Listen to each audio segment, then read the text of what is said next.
O ayan kuya, ang dami niya no. Ang dami Baka niya no. masugatan ka. Isipin nyo guys, ganyan kalaking poste. Babakbakin nyo yan para makuha yung ano, makuha yung bakal. Di ba?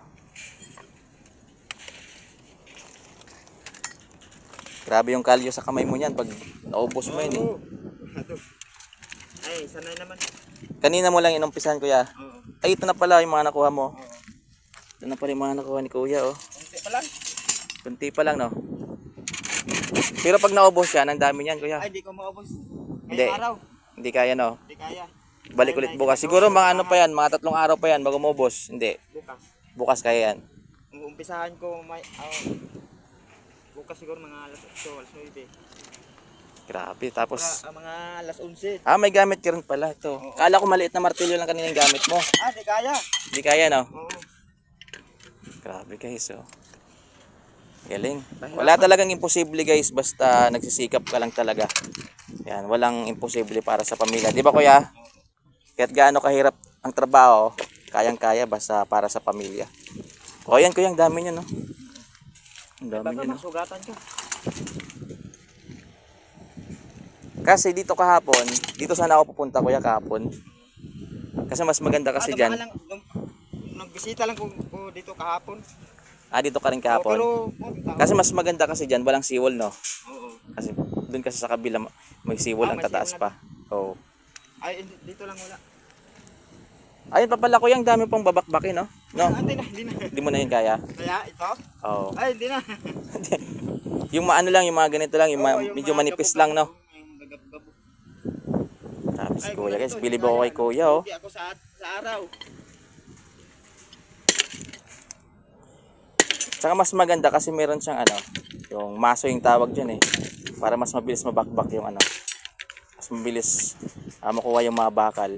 Kasi kung maliit lang, akala ko kasi kanina yung maliit lang na martilyo yung gamit ni kuya oh. Galing. Ayan oh.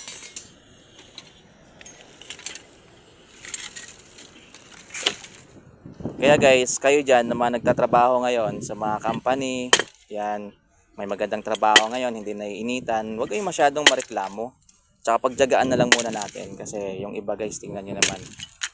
Yan, bilad pa sa init. Tingnan nyo yung init ng araw ngayon. Bilad. Oh, kailangan para sa pamilya, di ba kuya? Yun. So nadaanan ko lang kasi si kuya guys. Kasi pauwi na ako. Ay yung motor ko, pauwi na kasi ako guys. Doon lang ako pumunta, may pinuntahan lang ako doon. Ayan, naitag kasi yung lugar na yan sa akin guys, ng kaibigan ko, pinuntahan ko. Tapos nadaanan ko lang dito si kuya. Kasi daan yan oh. Ayan, daanan yan palabas doon. Nadaanan ko lang si kuya. Ayan oh. Grabe si kuya, ang init. Wala ka man lang ano kuya, kahit yung ano lang sana, yung parang payong. Parang hindi kami initan dyan. Kasi ang init oh. Oh, dati sobra pa nga ni. Sobra pa dati. Sanay na. So ayun nga guys, dito ko na pinutol yung vlog natin. Kasi medyo mahaba-haba yan guys, yung usapan namin ni Kuya. Grabe, bilib talaga ako kay Kuya guys. Lahat talaga gagawin para sa pamilya. So syempre guys, naabala natin si Kuya.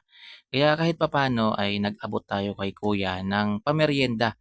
Kahit papano para yung kita niya ngayong araw ay hindi na mabawasan kasi kita niya naman guys, sobrang tirik na tirik yung araw. Napakainit. So salot sa iyo Kuya, maraming salamat. So yun guys, grabe. Thank you, Kara. Thank you. Okay. Napakainit ng lugar. Grabe. For this